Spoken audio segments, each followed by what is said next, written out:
हम सब हारने से डरते हैं और मजेदार बात है कि वो डर हमारी हार की वजह बनता है 98%। जैसे अब बच्चा है 2 साल का, उसको तो फियर होता नहीं, उसे कुछ पता नहीं, उसने कोबरा देखा जाके पकड़ लिया। वो तो बाद में घर वालों ने देखा तो पता चला कि भैया कोबरा पकड़ के घूम रहा है। घर के अंदर गए, मम्मी रो रही है कि वो निशा मिली थी, 20 लाख का पैकेज है उसका। हमसे लोग कह रहे भैया 24 का चुनाव लड़ोगे? मैंने कहा यार पॉलिटिकल पार्टियां कह रही कि तुम सीधे प्रधानमंत्री बन जाओ। मैं आईएएस की तैयारी कर रही हूँ। अरे नहीं होता किसी का। तिवारी जी की लड़की दी थी, 2 साल बाद पागल हो गई। तुम इतने हम कौन सी नॉवेल पढ़ रहे हैं? Half girlfriend. अच्छी है, अच्छी है, अच्छी, मैं ये नहीं कह रहा हूं। Please give an energetic and warm welcome to the one and only Ahmed Oja sir.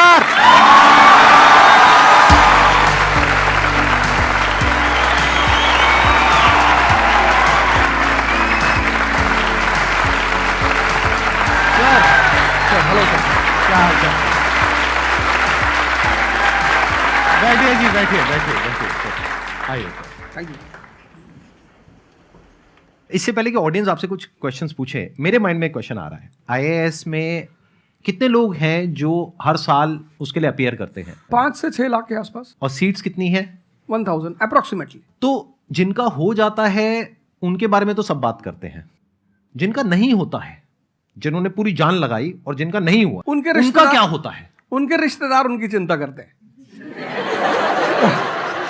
वो फिर उनकी चिंता करते हैं। नहीं, मैं आ रहा हूं, मैं आपके क्वेश्चन पे आ रहा हूं। ये पॉइंट इंटरेस्टिंग है, मैं समझना चाहूंगा कैसे। मैं बता रहा हूं। हाँ। मैं दोनों मुद्दों पे बता। हम सब हारने से डरते हैं और मजेदार बात है कि वो डर हमारी हार की वजह बनता है 98% केसेस में। हारने से क्यों डरते हैं? क्योंकि हम जानते हैं अगर हम हारेंगे तो वो जो पीछे 3 लोग बैठे हैं ना, रिश्तेदार, रिलेटिव्स और फ्रेंड, वो जीने नहीं देंगे। आप जब भी आईएएस की तैयारी करें, पहला अटेम्प्ट आपका सीरियस अटेम्प्ट होना चाहिए। आपने तैयारी किया, बेसिक्स तैयार किए, आपने एडवांस कोर्स तैयार किया, आपने कम से कम मेंस के 1000 आंसर्स लिखे हैं और मिनिमम 10,000 प्रीलिम्स के क्वेश्चंस आप सॉल्व कर चुके हैं, तब आप एग्जाम देने जाइए। सिर्फ एक अटेम्प्ट दीजिए। जिसने भी पहला अटेम्प्ट सीरियस दिया उसको दोबारा तैयारी नहीं करनी पड़ती, रिवीजन करना पड़ता है।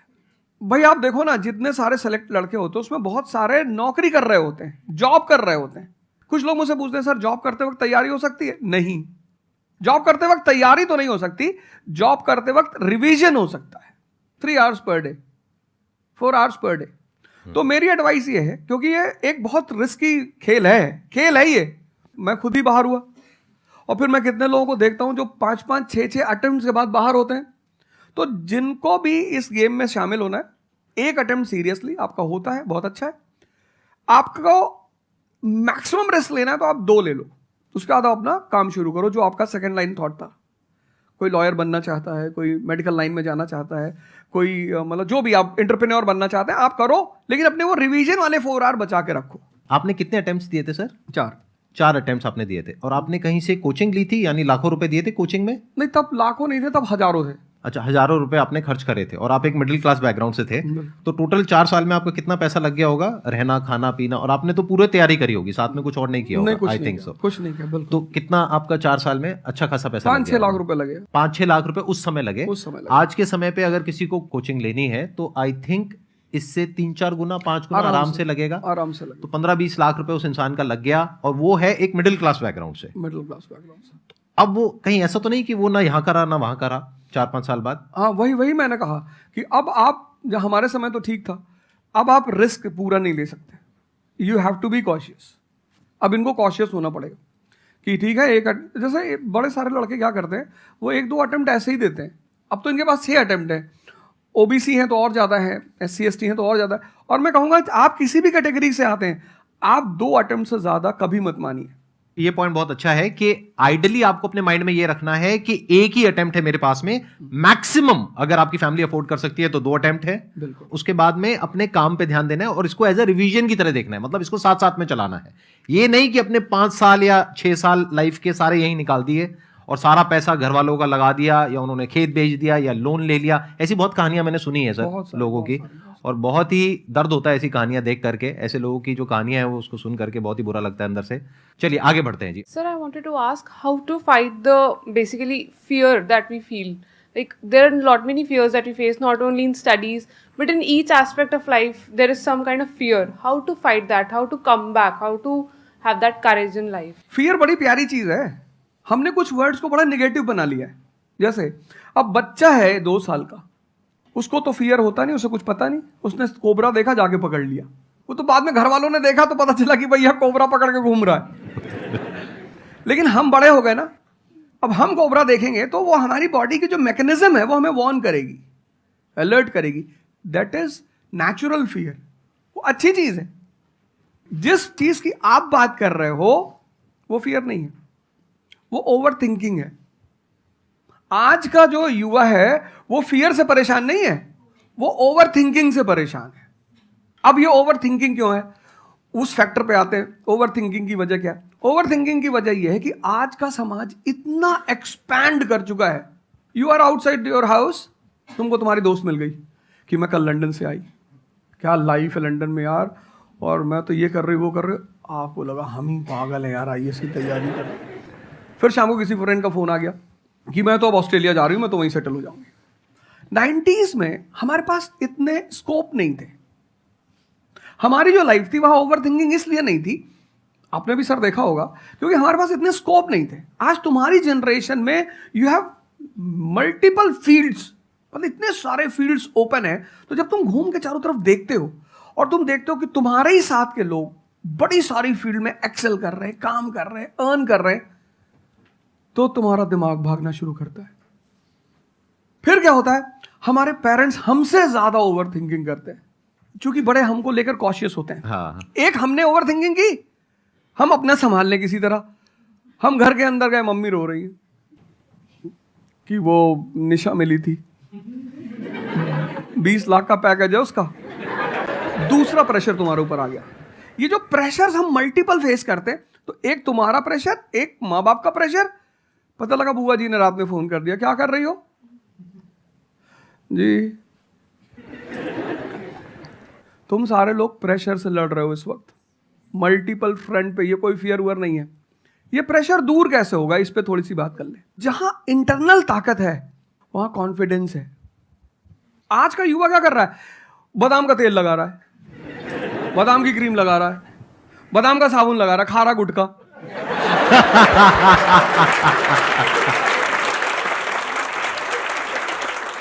आप लोगों को चूंकि हर तरफ प्रेशर झेलना है, तो प्रेशर झेलने का सबसे अच्छा तरीका होता है इंटरनल पावर। तभी तो मैं जहां भी जाता हूं एक चीज रिपीट करता हूं, योगा करो, ध्यान करो। ध्यान करोगे मन ताकतवर हो जाएगा। सर, आपने जैसे कि अभी बोला कि मेंटल स्टेट के लिए एक्सरसाइज करो, योगा करो। तो पहले तो मैं फिजियोथेरेपिस्ट हूँ, ठीक है। मैं सुबह से मतलब योगा एक्सरसाइज है मेरा डेली रूटीन है, करना भी और कराना भी। उसके बाद भी at the end of the day मैं डिप्रेस हो जाती हूँ। ये नहीं कि मन नहीं लगता, इस चीज़ में ही मन लगता है, फैमिली से भी पूरा मन लगता है, ठीक है। उसके बाद भी end of the day depress हो जाती हूँ। तो उसको डिप्रेशन कैसे कम करी जाए? हम किसके साथ रहते हैं वो बहुत इंपॉर्टेंट है। मेरे एक दोस्त मेरे साथ आ रहे थे आज से करीब 7-8 साल पहले, धौला कुआं से। रात का टाइम था और हम दोनों, मैं गाड़ी चला रहा था, हम इंडिया गेट के सामने से निकले तो उन्होंने मुझसे कहा कि अब हम बुढ़े हो गए हैं। मैंने गाड़ी रोकी, मैंने कहा उतरो। तो उन्होंने कहा कि क्या हुआ? मैंने कहा उतरो, तो उतरो जरा। उतर गए, मैंने दरवाजा बंद करो, चले गए। आज तक मैंने उनसे बात नहीं की। वो उनसे पूछते हैं आज, अब तो खैर बात ही नहीं होती, पर वो बहुत उन्होंने कोशिश की कि अवध क्या हुआ? तुम दिन भर अपने आप को मोटिवेट करती हो, काम करती हो, जब तुम वापस घर में आती हो, अपने समाज में जाती हो, तो सब तुम्हारे मेंटल स्टेटस का थोड़ी है, वो तुम्हारी सारी ऊर्जा को खींच लेते हैं। इसीलिए तो माँ बाप हमारी संगत पे बड़ा ध्यान देते हैं। तुम्हें लगता होगा कि माँ बाप कितने बदमाश हैं, माँ बाप भगवान हैं। उनका एक्सपीरियंस तुम अपने दोस्तों को लेके जाया करो उनके सामने। कोई अल्ट्रासाउंड क्या करेगा जितना माँ बाप करते हैं, कोई स्कैनर क्या करेगा, सही बात है, देख के कोई फोटो कैमरा क्या फोटो खींचेगी, देख के बता देते हैं। बहुत बहुत दुष्ट है ये। इसकी आंख के नीचे देखो यहाँ निशान हो, बहुत दुष्ट है ये। और वो लॉजिक भी बड़ी अच्छी सी देते हैं, कोई कुछ भी देते हैं लेकिन बड़ा अच्छा सा लॉजिक देते हैं। तो ये हमारे साथ होता है, इसलिए हमें पहले गुरुकुल भेजा जाता था। और आज की हमारी सोसाइटी इसको सिर्फ नेगेटिव दिखाई पड़ रहा है। मैं अभी अब घर गया था, हमसे लोग कह रहे भैया 24 का चुनाव लड़ोगे? मैंने कहा यार पॉलिटिकल पार्टियां कह रही कि तुम सीधे प्रधानमंत्री बन जाओ। अननेसेसरी परेशान किए होगा, अननेसेसरी दूसरों से मत। और ये एक जगह का नहीं है, ये यूनिवर्सल हो चुका है। तुमने कह दिया कि मैं आईएएस की तैयारी कर रही हूँ, अरे नहीं होता किसी का। तिवारी जी की लड़की दी थी, 2 साल बाद पागल हो गई। तुम इतने डिप्रेस समाज में रह रहे हो। वो तो महेश्वरी जी जैसे लोग हैं जिन्होंने बहुत लोगों को जिंदा कर रखा है।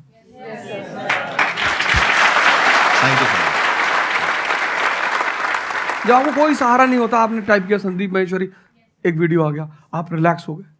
जब आप इन्हें सुनते हो तो आपका टेम्परेचर हाई होता है। तो एक ही आदमी को आप सुनते हो ना जिससे टेम्परेचर हाई हुआ, हमको सुन लिया कुछ ज्यादा ही हाई हो गया। लेकिन 2 लोगों को छोड़ दो, 3 लोगों को छोड़ दो, 4 लोगों को, ऐसे 10-12 लोग हिंदुस्तान में है, पॉपुलेशन 1 बिलियन 50 करोड़। तो तुम 10 लोगों को सुनो और बाकी जो तुम्हारे साथ 500 जुड़े हैं वो तुम्हें तो नीचे ही ले जा रहे हैं। इससे बचो, अपनी सर्कल को थोड़ा सा रिजर्व करो। तुम किससे बात करते हो, कौन सा लिटरेचर पढ़ते हो, लिटरेचर पर ध्यान दो। जैसे मैं रश्मिरथ पढ़ता रहता हूँ, खाली हुआ प्रसादों के कनकाब शिखर होते कबूतरों के ही घर। ये जो बड़े बड़े मकान हैं, कभी किसी बाज को यहां रहते हुए देखा? कबूतर रहते हैं। क्या लाइन है, प्रसादों के कनकाब शिखर, कितने मतलब महलों के जो बड़े बड़े शिखर, उसमें सिर्फ कबूतर रहते हैं। प्रसादों के कनकाब शिखर होते कबूतरों के ही घर, महलों में गरुड़ न रहता है, कंचन पर कभी न सोता। कंचन मतलब सोना। लग्जरी नहीं चाहिए। तुम लोग इतनी लग्जरी चाहते हो, लग्जरी आदमी को मेंटली कमजोर बनाती है। मैं आश्रम में था, मैंने ज्यादा खाना खा लिया। मेरा एक नियम है, नो एक्सरसाइज नो फूड। मतलब अगर एक्सरसाइज नहीं करूंगा तो मैं खाना नहीं खाऊंगा। वहां एक बाबा जी, वो प्रेम में उन्होंने घी पे घी डालते चले, मैंने खा लो। फिर वो हुआ कि भाई यहाँ घूमेंगे, चारों तरफ जंगल है, डरा दिया इन लोगों ने। एक बार एक भालू एक आदमी की टांग काट के ले गया। अरे मैंने कहा आज कोई भालू नहीं आएगा, मैं जाऊंगा। फिर मैंने 4-5 लोगों को तैयार किया अपने साथ, उनको थोड़ा मोटिवेट किया कि जंगल में घूमने से ऑक्सीजन लेवल बढ़ता है। वो लोग भी तैयार हो गए कि चलो। तो हमारे साथ एक साहब अमेरिका से आए हुए थे, वो भी वॉक करने निकले, बोले हम भी चलेंगे। मैंने कहा भाई साहब क्यों जा रहे हो? कहते हम भी चलेंगे। मैं उनका नाम नहीं लूंगा। 1 किलोमीटर के बाद उन्होंने मुझसे कहा मेरे बैग में यहाँ बहुत पेन हो रहा है। 1 किलोमीटर। तुम लोगों ने पता है अपने आप को कष्ट देना छोड़ दिया है। You are dying for luxury, you have become weak physically and mentally. थोड़ा सा कष्ट दो अपने आप को, थोड़ा टेम्परेचर हाई रखो, थोड़ा बड़े टेम्परेचर वालों के साथ रहो। हमने अपने आप को कष्ट, हम कौन सी नॉवेल पढ़ रहे हैं? Half girlfriend. अच्छी है, अच्छी है, अच्छी, मैं ये नहीं कह रहा हूं, मैं कुछ बोल देता हूं। अच्छी है मतलब आपने पढ़ी है।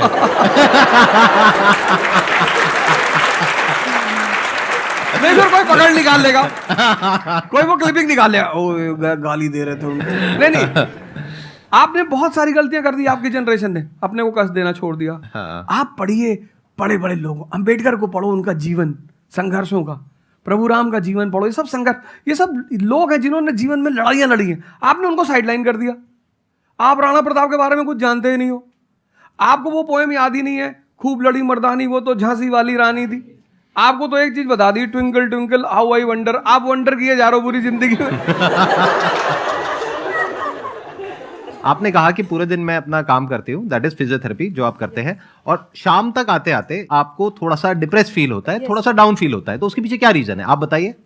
जैसे कि मैं बाकी पेशेंट देखती हूँ पूरा दिन में, हाँ। बट जब मैं घर पे आती हूँ तो मैं अपने मम्मी पापा को देखती हूँ। ठीक है। जो मैं उनको कहती हूँ कि आपको ये एक्सरसाइज करनी है, ये करना है, आपके लिए ये ज़रूरी है, वो ये नहीं करते। तो फिर वो मुझे डिप्रेस होता है कि मैं जब सबको सही करती हूँ और मैं अपने घर में ही सही नहीं कर पा रही। आप सबको सही नहीं करते हो, आप उन लोगों को सही करते हो जो आपके पास आते हैं। हाँ एग्जैक्टली। तो अगर आपके पेरेंट्स सही नहीं होना चाहते हैं तो उनको कौन सही करेगा? बेसिकली हमारी प्रॉब्लम क्या है कि जो नहीं करना चाहता उसको भी करवाना चाहते हैं। फॉर एग्जाम्पल, आप में से यहाँ पे कुछ लोग बैठे हैं जो कहते हैं कि भाई आप कुछ भी बोल दो, हम तो जैसे थे वैसे ही रहेंगे, उखाड़ लो जो उखाड़ सकते हो, आप अकेले आ जाओ, आप साथ में हो जाओ, सर को ले आओ, आप 10 को ले आओ, हम तो नहीं बदलने वाले। उनका कोई कुछ कर सकता है?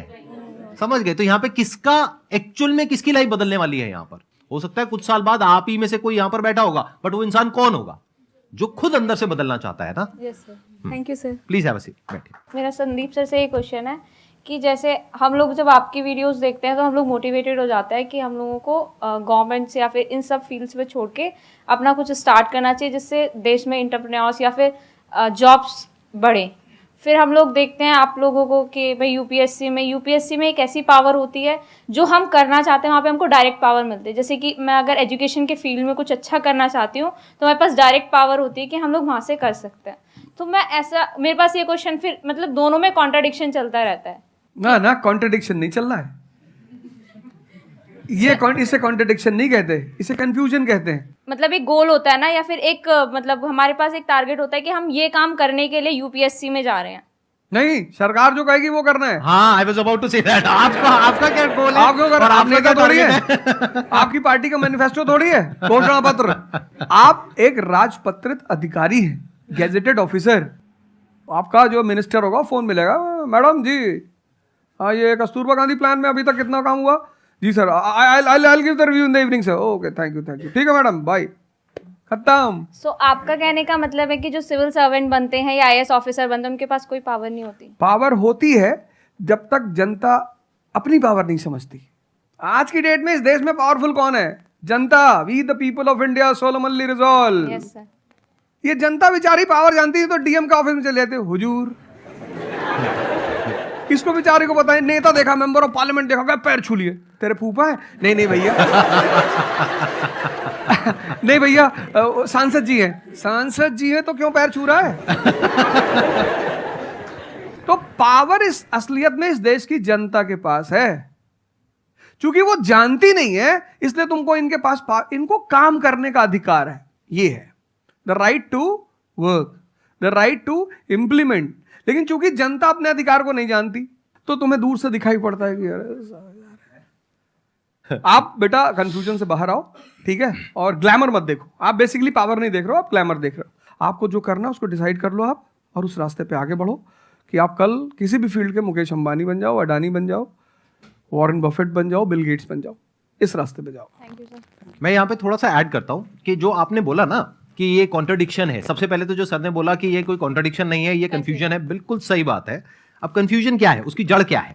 आप क्या कर रहे हो? आप बस हम लोगों की बातें सुन रहे हो। यहां से मैंने कुछ बोला, इन्होंने कुछ बोला, दोनों अलग अलग स्टैंड पॉइंट है। मतलब इस दुनिया में आर्ट्स भी है, साइंस भी है, कॉमर्स भी है।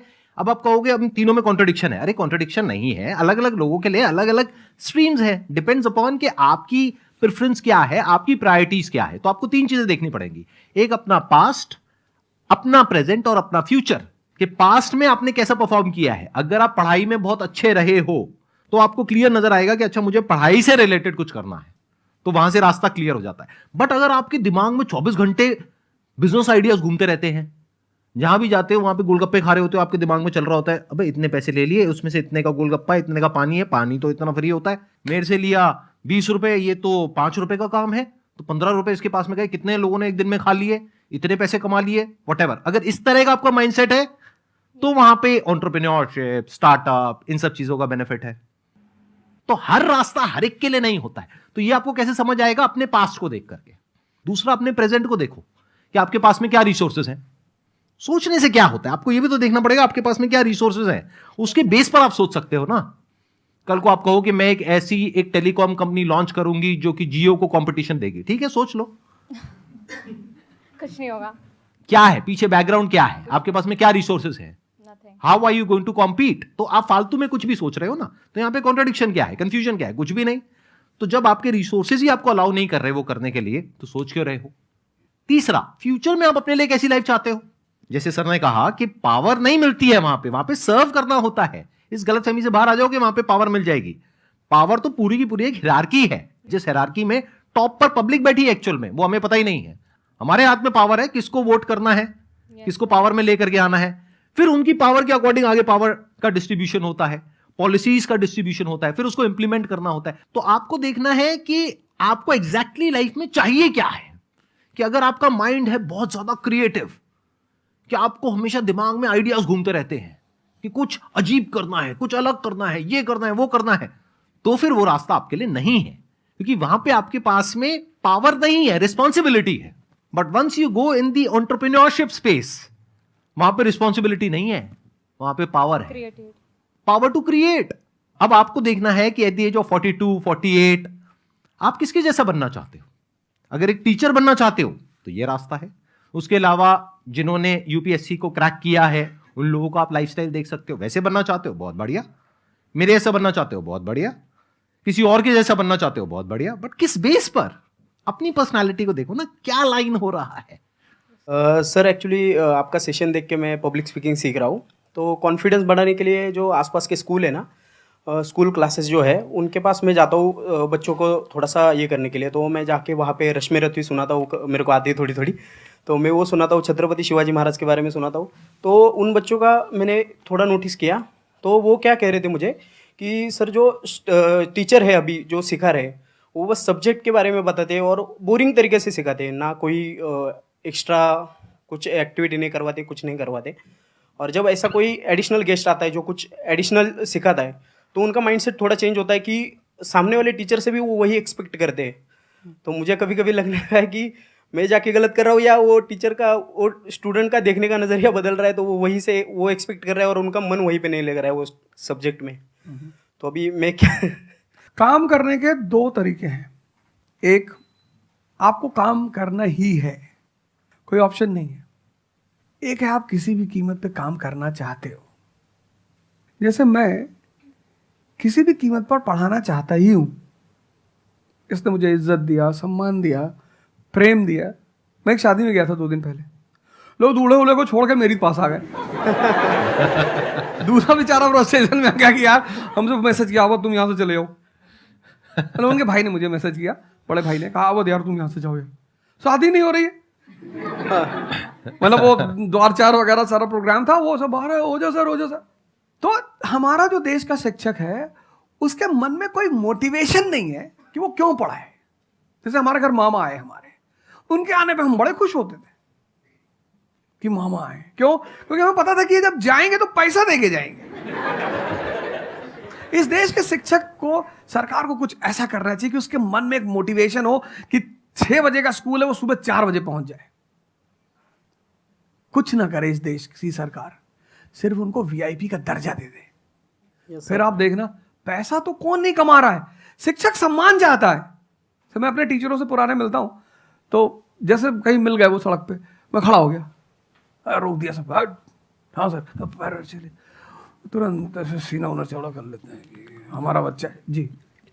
शिक्षक एक दुनिया की ऐसी लॉबी है जिसको सम्मान चाहिए। आप लोग कहीं भी अपने पुराने टीचरों को मिला करो, ठीक है, हो सकता है उन्होंने आपको कभी मारा हो, डांटा हो, कुछ बोला हो, लेकिन अब आप उनको थोड़ा सम्मान दे दिया करो, उससे बड़ा उन्हें फील होगा। हमारे देश के शिक्षकों के पास इनर मोटिवेशन की कमी है। कुछ लोग हैं जो इंडिविजुअल मोटिवेटेड रहते हैं, वो करते हैं कई सारे टीचर, लेकिन वो इंडिविजुअल। कुछ लोग होते हैं ना जिनको अपने धर्म का एहसास होता है, उनके लिए वो ड्यूटी नहीं होती, वो धर्म है उनका। तो वो तो जैसे भाई आप जाके आप धर्म के रूप में कर रहे हैं, हाँ। 2-4 टीचर और भी कर रहे हैं, 10 टीचर और भी कर रहे हैं, लेकिन सरकार को टीचरों को कुछ तो ऐसा करना चाहिए कि उन्हें फील हो कि नहीं यार ये हमारा देश है, ये हमारे बच्चे हैं, हमें इनको बनाना है और ऊपर उठाना है। तो अगर सरकार कुछ ऐसा कर देगी ना, सेल्फ मोटिवेशन दे देगी, अरे फिर तुम देखना इस देश के टीचरों को। सर इसमें आपसे बात करते करते ना मेरे माइंड में एक सॉल्यूशन आ रहा है, क्योंकि एज एन एंटरप्रेन्योर मेरे माइंड में सिस्टम्स एंड प्रोसेसेस घूमते हैं। मतलब मेरे माइंड में ये घूमता है कि कैसे एक प्रॉब्लम है उसको सिस्टम में कन्वर्ट कर दिया जाए, जो कि वो काम अपने आप हो जाए। क्योंकि ऐसे बहुत ही कम टीचर्स होंगे जो अंदर से मोटिवेटेड होंगे। तो ये थ्योरेटिकली तो बड़ा अच्छा लग रहा है सुनने में, बट हजारों में कोई एक आध होगा। बिल्कुल। तो अब मेरा स्टैंड पॉइंट क्या है कि क्या हो अगर जैसे हम ई-कॉमर्स वेबसाइट्स पे जाते हैं, वहां पे प्रोडक्ट के रिव्यूज होते हैं। रिव्यू कौन देता है? जो कस्टमर है। तो टीचर का रिव्यू कौन दे सकता है? जो बाहर बैठा है उस कमरे से वो, या जो कमरे के अंदर बैठे हैं। तो अगर कुछ ऐसा सिस्टम हो जाए, एक ऐसा प्लेटफॉर्म बन जाए गवर्नमेंट का जहां पे सारे टीचर्स लिस्टेड हो और based upon the number of reviews and the quality of reviews उनको रिवॉर्ड दिया जाए ऑटोमेटिकली। कि मतलब जो नंबर 1 पे आया उसकी सैलरी डबल, कि अगर उसकी 50,000 है तो 1 लाख। बहुत अच्छा सोल्यूशन। और जिसके इतने रिव्यूज आए, यानी जिसके 4 स्टार या उससे ऊपर आए, उनकी सैलरी सीधा डबल हो गई। तो फिर देखो क्या मजा आता है।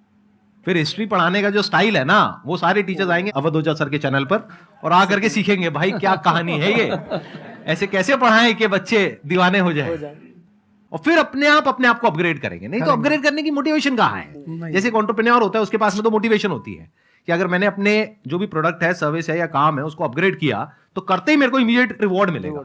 जैसे सेल्स टीम में अगर आप कहीं पर काम करते हो, कितने लोग सेल्स डिपार्टमेंट में है, अलग अलग कंपनी में जो जॉब कर रहे हैं, तो सेल्स में इंसेंटिव का एक सिस्टम होता है। तो वहां पर क्लियर पता होता है कि मैंने ये टारगेट अचीव किया तो ये है। तो एक क्लियर कट टारगेट होना चाहिए which is measurable, not theoretical but actual, objective not subjective. कि ऑब्जेक्टिव एक टारगेट होना चाहिए in terms of numbers which can be calculated, and a transparent system जहां पे स्टूडेंट्स वोट करेंगे और जो टीचर्स जीतेंगे पूरे इंडिया लेवल पे या स्टेट लेवल पे, उनको बुला करके जो हमारे देश के प्रेसिडेंट हैं या प्राइम मिनिस्टर हैं, वो आकर के रिवॉर्ड देंगे। Yes sir.